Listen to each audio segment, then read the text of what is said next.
A silent crisis is unfolding in our towns and communities, hidden under the vibrant hopes and ambitions of our youths. This growing menace not only endangers their future, but also threatens the very fabric of our society. Swallowed by drugs produced by Ngammegbulam Chidozie Stephen. Drug abuse is shattering the lives of our young people before they even have a chance to blossom. So many bright, promising youths are being swept into a devastating cycle, sacrificing their futures for a momentary escape and an empty sense of relief. Their dreams are slipping away, lost to the grip of addiction before they ever truly begin. Felix, a boy in his early 20s, lost in the dark shadow of addiction. He abandoned his family, traded classroom for streets, and lectures for substance. His job, a heartbroken loading boy, the weight of his choice, tearing him from those who love him the most. The drama, the reason why I take it is, I take it to work. To work? Yeah, okay. The kind of work that we are doing. If I don't take it, I cannot work. If I go there, I'll be standing there. The job that we are doing is kaya work. They will carry things. Kaya work? Yeah. To carry things for people? Yeah. Okay. So if they carry things come, we will go there, we will suffer all them. If you don't get the money, you will collect them from someone. Okay. If after working, then you pay.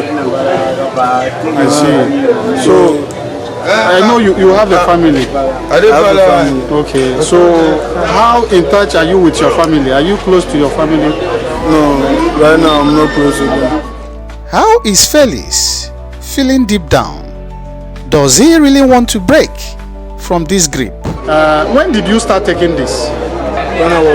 When I was in JHS 3. The time when we wrote BC, we finished now, then I traveled to Kumasi. That's where I started taking all that.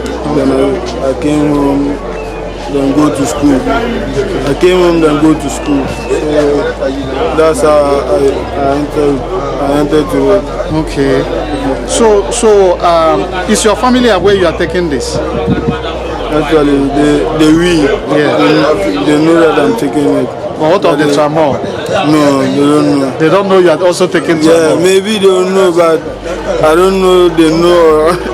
We need work. That's what we need.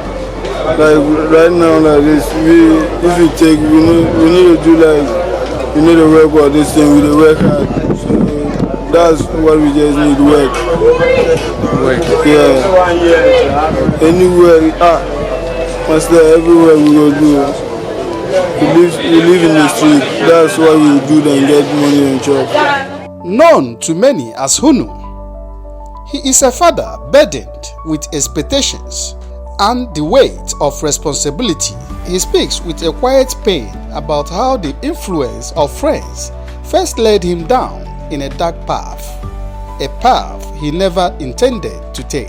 Actually, there's a challenge, a big challenge. Before I got to know this, already as I am speaking, I don't know whether how you rank me. But I'm a student, alright. Okay. But I cannot just tell you this is what happened, and I entered into this. It's all about the friends we follow. We have influence. Someone will be there, he will not like to take it, but the moment he follows 2 or 3 people who takes it, he will like to try it. The stage you are now, are you saying that you can't leave it? No. The moment I wake up, I don't take it. I will not feel alright. Not that I am sick, but I am not normal. But the moment I take it, I will get to my normal state. In the midst of hardship, when hope felt far away, Aduko Jacqueline's story quietly began. At the age of 19, she was already a mother of 2 But Aduko's life was full of struggle. She battled drug addiction, which slowly took over her dreams and made every day feel harder. Like, if I get what I want, the weed that I'm smoking, I'm not supposed to smoke, I'm a girl, but if I always smoke, I always think very well. I've not get what, I don't have the money that will go and do what I want, but if I get it, I will do it and stop smoking. As I'm sitting here, yeah, I always think, if you always see me sitting down without not talking with anybody, I'm thinking how to stop, but that's already entered me, you understand? So unless I get someone to help me, someone that will be behind me, so that the person will be helping me, and me too, I will increase myself so that I will stop everything and be free. Aduko's fight was real. A young mother trying not to lose herself, calling out for help in her pain. The question remained, could she find her way back to a better life? I'm praying that maybe God will help me, then I'll find a job. Already in his 20s, Baba, known in the ghetto as Starboy, spoke with quite honesty about the age he first turned to drugs. I chose to take weed. I don't understand. Some people are taking alcohol, taking things, but I choose to take weed because weed is my life, and weed is the one that can help me everything that I need in my life. Or if I smoke this weed, the reason what I'm thinking is really good for me. Like if I think to do something that is bad, when I take the weed, I swear to God, I always think good thing. His story is no secret. His family has long known about his struggles with addiction. Yet, while some of his peers have managed to walk away from that life, Baba shared a painful truth of why he cannot. For him, the grip of addiction is more than a habit. It is a burden he carries every day, a weight he can't seem to put down, no matter how hard he tries.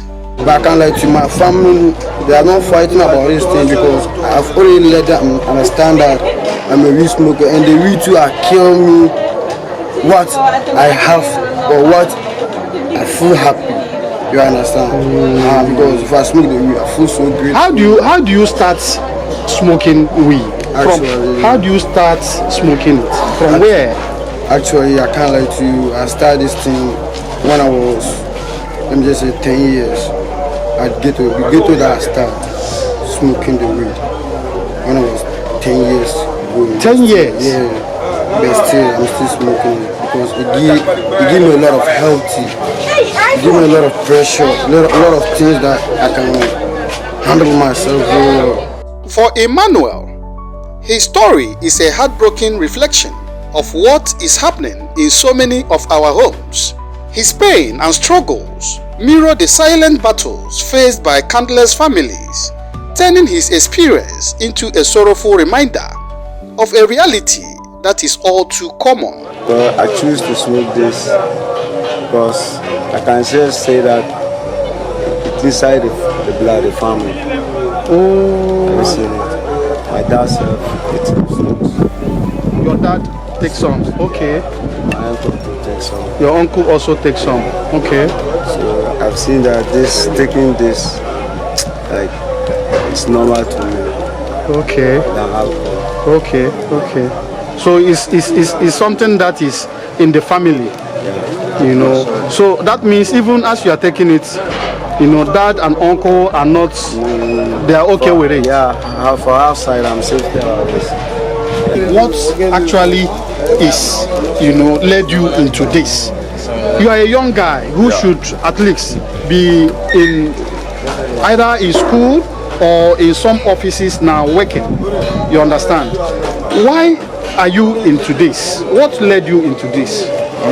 The smoking of the weed, because of the way the system is and lack of opportunities, job opportunities in the town.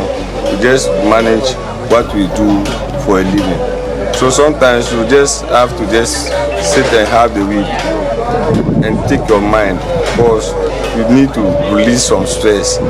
You'll be thinking how to take care of the family, how to do this and that. There's no work. Okay. How will you do all those things? But if you smoke, you know that those things will calm down to make you think very well.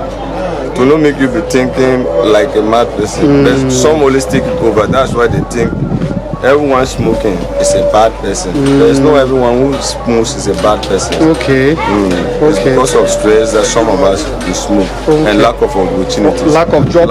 If you don't get, if you had a job, you will just go and smoke in the morning, go to your work, then do your work.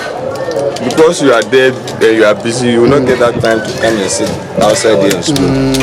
And if you are done with the work, that is the place you get income to take care of the family and other things. Yeah, we are just pleading to the government to just open job opportunities for us. So we have more companies, more job opportunities. You know, with the youth, it's not all of us that are lazy. Some of us are having families to take care of. So we just try to make up our way to also get ourselves in those jobs. Then we will also work.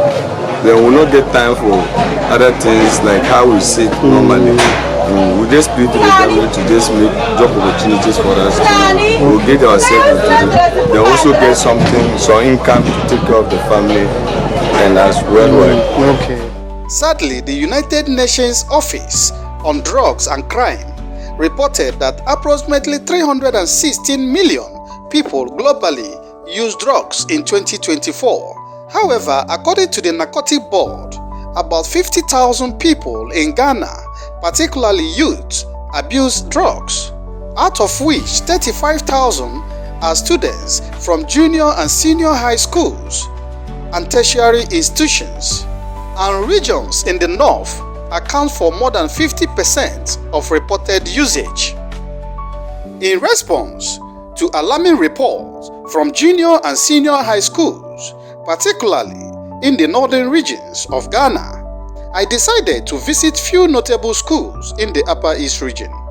My aim was to educate students on the importance of abstaining from drug use and focusing on their studies. During this initiative, I visited Zamsi Senior High Technical School. Most of the youth today have actually used alcohol to destroy themselves. Some of them who wanted to be doctors and some of them who wanted to be nurses today are currently at home, and some of them are at the psychiatric hospital because that dream has been shattered. Because of what? Because of alcohol and drug abuse. It will interest you to know that over 2.6 million people die yearly or annually as a result of alcohol and drug abuse worldwide. This is something that you don't know. And I know that this is something that you will not want to be part at all. You will not want your family members to be part at all. So what do? The only thing that we can do is to shy away from alcohol. And some of these things starts from school. As you are here, you have friends. You have friends who think they like taking alcohol. You like friends who think they like enjoyment. But enjoyment is not just alcohol. There are some other enjoyments we as youth can engage in, not alcohol or drugs. So this morning I am here to actually encourage you to shy away from alcohol, because your life is important to us. Your life is important to this country. Like I said, the president is here, the ministers are here. So why can't you actually focus on what God have actually made you to be? It's not all about drinking and smoking. Now we all know what is called tramadol, isn't it? My school visit did not end there. I proceeded to the Bogatanga Senior High, popularly known as Big Boss, where I further engage students. It's my duty to also give you a good advice that will help you tomorrow. So basically today, what has actually brought me here is to talk to you about drug abuse and alcohol. You would agree with me that in this school, you will know one or two students who are actually alcohol or drug addicts, isn't it? So it's not a new thing.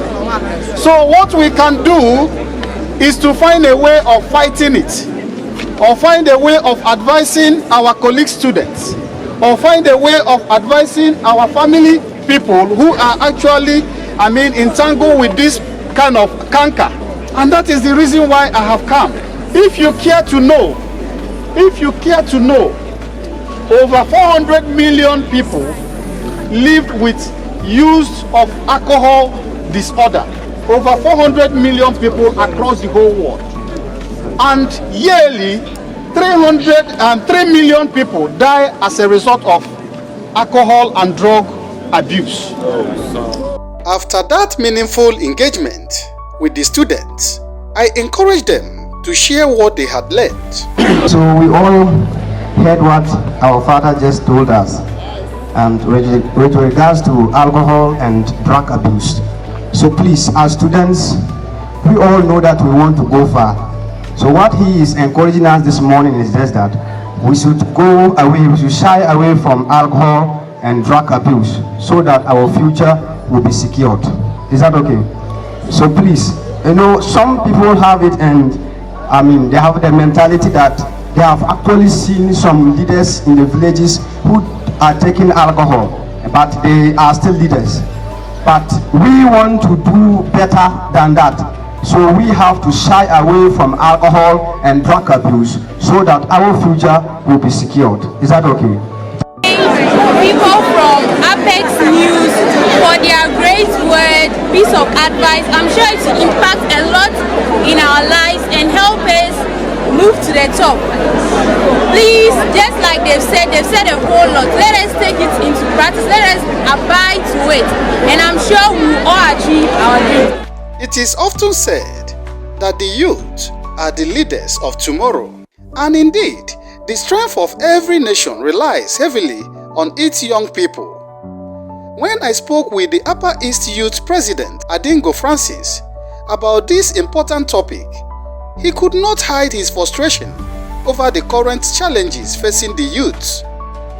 Substance abuse is actually a major social canker that I want to call on the leaders of this nation, the leaders of our region, the leaders of our community. That has to do with the chiefs, opinion leaders, assembly members, you and I, the law enforcement agency. That just as the same way we are talking about Galamsey, is the same way we should have the energy to talk about substance abuse among the youth. And yes, Galamsey, we are protecting our environment, the water bodies and all that. But what do you say of the future of the youth? Because if there's nobody to protect the rivers that we are protecting because of Galamsey, in the near future, we are all gone. It pierces the heart of parents to see you give birth, carry a baby for 9 months, raise a child up, whether male or female, send a child to school, he eventually become a dropout, or whether he finish school and get addicted to drugs, and you just don't know what to do. It's painful, and parents are crying day in, day out for us as a nation to see how we can deal with this canker once and for all. Dr. Brahma Baba Abubakari, the Upper East Regional Director of Ghana Health Service, expressed deep concern over the alarming rise in drug and alcohol abuse among the youth, describing the situation as having escalated beyond imagination. In fact, the issue of substance abuse is not a new thing, just that it has escalated beyond our imagination in these times. I'm saying this because if you even look at the age range of the people engaged in this, that is more frightening, because you have people as young as 13, 14 years being engaged in this. And it's only God who knows what they get from this. And so it's destroying them even before they enter the secondary school.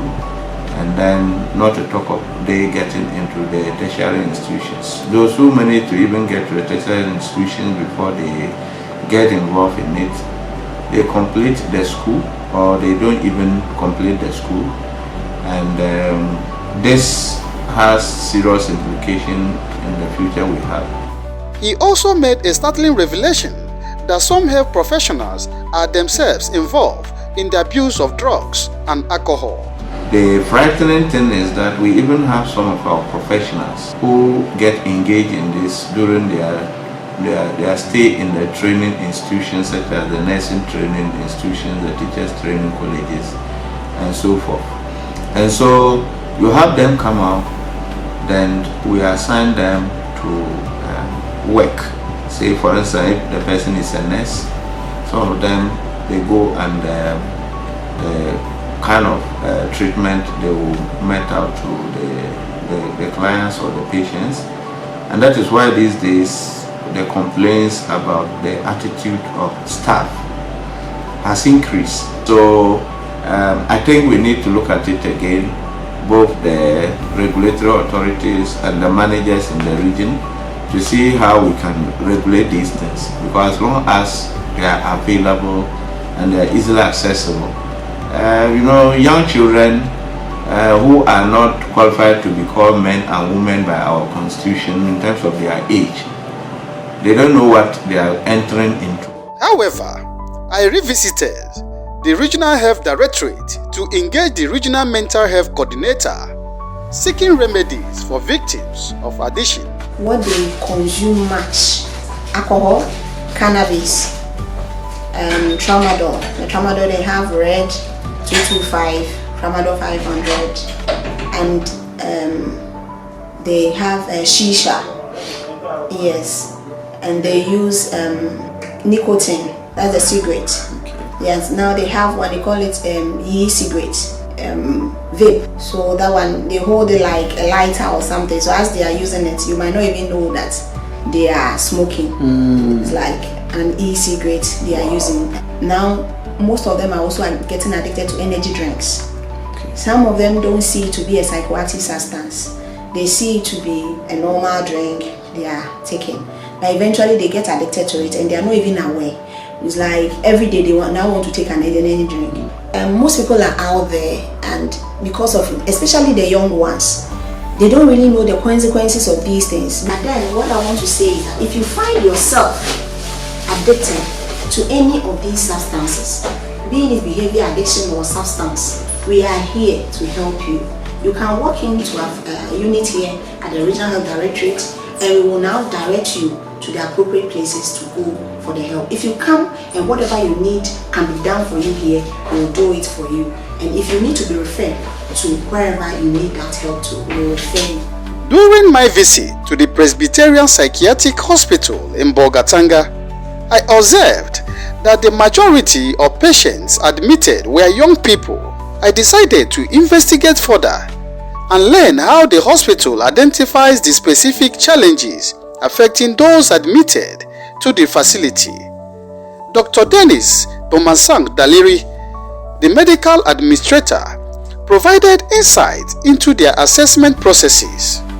For most people who are brought into the facility on account of substance abuse, be it alcohol or any of the other substances that are abused, we would normally take them through some sort of assessment.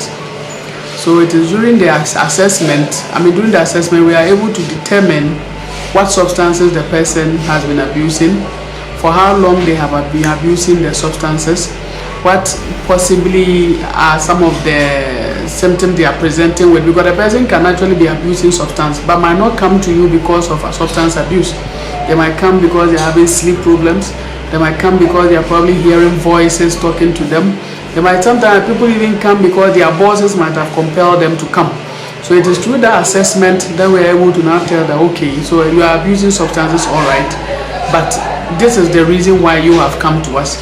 And then there is no way we are going to manage such a person without, if you like, managing the substance problem, which is actually supposed to be the big one. According to the World Health Organization, Tobacco is responsible for over 8 million deaths worldwide each year, with more than 7 million resulting from direct use and about 1.3 million from exposure to second-hand smoke. In light of these alarming statistics, the president of the Upper East Regional House of Chiefs is suggesting a stronger regulation of tobacco use within traditional settings in the region. I would say that majority of the social gatherings are actually something that our youth take it as an opportunity to indulge into drugs. And of course, you would have heard that majority of the traditional areas are coming up with bylaws to regulate it. The time that they expect you to close, and that the time that the kind of music that is expected for you to play, and a whole lot of regulations that are coming up from various traditional areas. And I think regulating that would help out a lot. Then also, of course, modernization is something that we need to try and attune ourselves with, because what is the House of Chiefs position on the youth abuse of tramadol? The Regional House of Chiefs, we take serious concerns about the usage of tramadol. So most times as a region, when we earmark or we identify an issue which is of a great concern, in our meetings we speak to the traditional areas or to the chiefs to go to their traditional areas and assess the situation and try to work closely with the district assemblies to regulate the situation. So actually, we want the best for our children. We want the best for our citizens. The Food and Drugs Authority, mandated by the Public Health Act 851 of 2012, is responsible for ensuring public health and safety. The FDA oversees all regulated products entering and exiting the country, as well as ensuring that locally manufactured products meet safety and quality standards. Mr. Ngammegbulam serves as the Upper East Regional Director of Food and Drugs Authority. As an authority, we have committed ourselves to ensure that we minimize or possibly preclude the existence of these substances, especially for those that are not registered, from infiltrating our system such that our youth would get access to them and subsequently abuse them. The Food and Drugs Authority has manned exits and entry points in this country. So what I mean is that all the legitimate inland ports and also the seaports are all manned by the Food and Drugs Authority. We have also officers assigned to ensure that all products that are under our regulation coming in and out of the country meet the needed regulatory standards. And so because of our presence, usually it is very difficult for substandard medications or any adulterated regulatory products from coming into the country. The National Commission for Civic Education (NCCE) has a crucial mandate to educate citizens on matters that benefit both individuals and nation as a whole. I visited the regional office to learn more about their effort in sensitizing the youth against drug and alcohol abuse. Augustine Akuguri, the Deputy Regional Director, provided insight into the initiatives they have been implementing in this important area. Some reformed drug addicts, after our education, have come clearly to talk about how the education has saved their lives, have saved the lives of their family, have saved the lives of their relations, have saved the lives of their community members. Let me tell you, for some drug addicts, they are what we call the breadwinners of the family. Once that fellow becomes what we call an addict, becomes addicted to the drug, it means a long chain of people are going to suffer because he is a breadwinner. Pastor Thomas Abukari, the head pastor of the Baptist Church, who also served as the chairman of the Christian Council in Bogatanga, attributed the rise in youth drug and alcohol abuse to certain advertisements shown on television. He believes these adverts play a significant role in influencing young people to engage in substance abuse. If somebody is having a wrong information, he may go the wrong direction. And I will want there is a right information out there. There are adverts too that are there in the social media. I need to speak about this. They tell you that when you take this and you are going to learn, you can sit for hours and you can learn. I beg to differ. And the regulators of the social media and the adverts should do something about this. You can, even if you are not a media expert, you can watch an advert and at the tail end they are saying that this advert is approved by FDA, and you just know that that one is cut and paste. FDA has no knowledge about it. The Narcotic Control Commission of Ghana is responsible for controlling and eliminating the trafficking of prohibited narcotic drugs, preventing the illicit use of precursors, and coordinating the treatment and rehabilitation of persons with substance use disorder. I visited the regional commander, SNCO Saeed Abdul Aziz, to learn more about their efforts. We do prevention enforcement. So people who cross it, who have the bad mindset to trafficking drugs, to bring for our youth to use here, we have our men across the borders in the region. When you go to the Baga border, we have a team there that are working. Namon border, they are there, and there are other places that are there. And so those teams are also there to ensure that as much as they can, drugs that are being tried to be trafficked into the region are prevented. And I must tell you, in the Upper East region here, we've been going to the basic schools, the senior high schools. Our team here are very dedicated, and not only the schools, we go to the other church. According to Superintendent Mr. Godwin Papo Moy, the Upper East Regional Crime Officer, the police play a crucial role in Ghana's fight against drugs. The police plays a critical, multi-layered role in preventing and reducing drug use and its consequences. Our effort goes far beyond arresting suspects. It involves intelligence, prevention, partnerships, and protection of vulnerable groups like yourselves, the youth. Enforcement of drug laws, detecting and disrupting drug supply chains. So basically, law enforcement agencies focus on identifying producers, middle dealers, street level dealers, import and export networks, distribution hubs, and corridors. Regarding the punishment of drug abusers, the Bongo Paramount Chief suggests that reports indicate most drug abusers need help. Instead of arresting and imprisoning them, assigning them manual labor within the district as a more effective approach.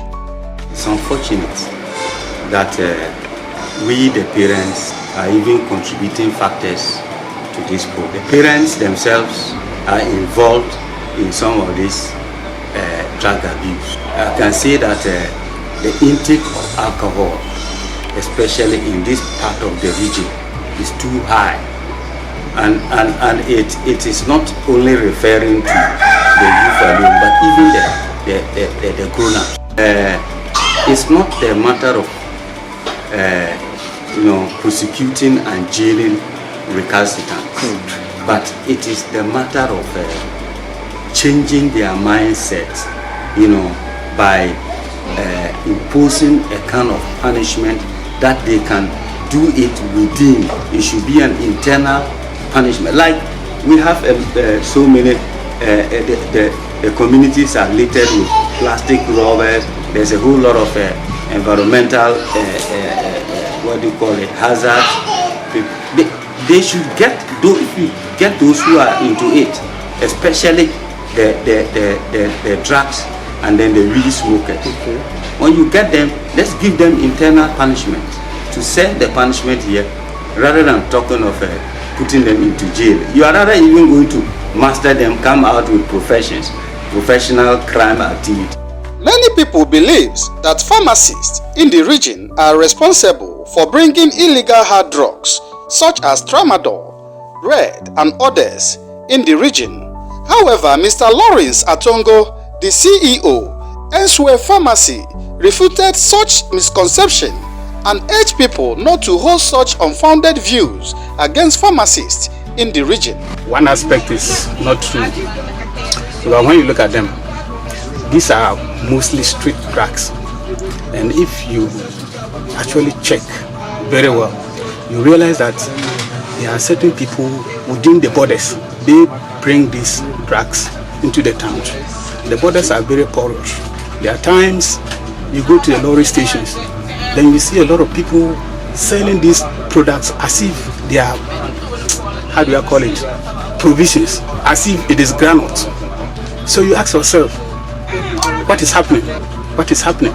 So the fact that people get it from the pharmacies, I think it is not true, because no pharmacist or no pharmacy shop that is being superintended by a pharmacist would like to dispense drugs like, what do you call it, morphine, tramadol, and those kind of hard drugs to individuals without what? Prescription. For the Upper East Regional Minister, the issue of drugs and alcohol amongst youth. For the Upper East Regional Minister, the issue about drugs and alcohol amongst youth is a matter of concern. He advised the youth to avoid actions that could harm their careers through drug and alcohol abuse. What I'll say is that if you are saying that you are stressed, and for that matter you want to go under the influence of alcohol in order to free yourself, you are simply postponing that stress. Because at the moment when you drink and you drink off your head and you feel you are high, then the next moment when the influence of the drug is over, then you have worsened your situation, because you did not use that time period for productive things. And so I would want to advise that youth should concentrate on their academic activities and other professions. It's not only academic, but if you are into craft, you have to concentrate on that. And when you concentrate on that, it can take you out of your trouble than when you rather embark on taking drugs or alcohol, because temporarily you only delay the effect, and when the influence is over, you are back to it. But if you have taken the alternative of rather making sure that you put your time into a proper use of engaging in either the craft which you have the skill in, or you academically perform whatever you are supposed to do as a duty, and you get something out of it, it will help sustain and take you out of the depression and the hardships that you're going through. However, Mr. Atongo, the CEO of Elsewhere Pharmacy, also offers several interesting suggestions to address the issue. The regulatory bodies, FDA, Pharmacy Council, in collaboration with the Ghana Police, I think if they do a very serious work, more especially at the borders, and also at the lorry stations, and also at the jettos, they should periodically undertake such swoops, go after them. And other times you see that in beer bars or certain drinking joints, you go there and you see people, if you belong to that class, you see them going to buy drugs, going to buy things that you can't imagine, and some even mix them in their drinks to take. Energy drinks. Yes, energy drinks. So I can say that about 90% of most of the abusers get it from outside the main pharmacy settings. The United Nations Sustainable Development Goals, SDGs, address drug and alcohol abuse, primarily under Goal 3, Good Health and Well-being specifically. Target 3.5 of SDGs states, strengthen the prevention and treatment of substance abuse, including narcotic drug abuse and harmful use of alcohol. This means that the SDGs encourage countries to take action to prevent and treat substance abuse, including both illicit drugs and alcohol. As part of their commitment to improving global health and well-being, the goal recognizes the negative impact that drug and alcohol abuse can have on individuals, families, and communities, and calls for policies, programs, and support systems to address these challenges. Based on the concerns highlighted in the documentary Swallowed by Drugs about youth abuse of drugs and alcohol, the following recommendations are appropriate. Comprehensive education and awareness campaign, strengthen family and community engagement, improve access to counseling and rehabilitation services, enhance law enforcement and regulation, integrate mental health support, encourage peer support initiative, monitor and evaluate interventions. These recommendations address prevention, early intervention, support and long-term solutions, aiming to protect young people and help those already affected by substance abuse. And I'm also praying that you people will come out from this drug addict of a thing, because it's not helping. We are all youths, you understand? So I'm just praying that you people will come out from it and be free. I know it's not easy to come out from, but at least with time and also listening to some of us who have become ambassadors, you understand, you will be able to stop. So I am praying that and hoping that you people one day you will also stand like me here and be telling other people's story and to change people's life. Okay, so thank you so much for you people, your time. Thank you. Thank you. Okay. All right, bro. All right. Thank you so much. All right. Okay, bless you too. This awareness documentary was produced by Ngammegbulam Chidozie Stephen of Apexnewsgh with support from Elsewhere Pharmacy Limited or Gatanga.